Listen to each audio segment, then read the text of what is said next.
میں اسی کے اڈے پر پہنچ گیا اور اس کے ہاتھ پاؤں کی ہڈیاں توڑ کر میں نے اسے زندہ جلا دیا، اور اسی سے معلوم کر کے اس کے ان 5 آدمیوں کو جو میرے گھر پر ہونے والے حملے میں ملوث تھے، ان کا بھی وہی حشر کیا جو ان کے گرو خنجر شاہ کا کیا تھا، اور اس کے بعد میں نے پیچھے مڑ کر نہیں دیکھا۔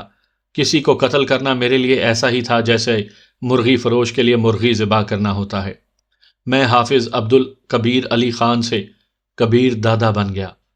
کبیر دادا نے رک رک کر گہرا سانس لیتے ہوئے اپنی جانب محبت پاش نظروں سے دیکھتی ہوئی تناوش کو دیکھا۔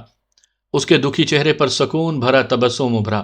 تناوش کے کندھوں کے پیچھے سے اپنا بازو لپیٹتے ہوئے اس نے اسے قریب کیا، ایک ہاتھ اس کے گھنے ریشمی بالوں میں گھسایا اور بات آگے بڑھائی۔ اور پھر میری زندگی میں ایک پری، ایک اپسرا، ایک گڑیا، ایک پاکیزہ روح کی آمد ہوئی، شاید میرے سارے زخموں پر مرہم رکھنے کے لیے، میرے ساتھ ہونے والی ساری زیادتیوں کا ازالہ کرنے کے لیے۔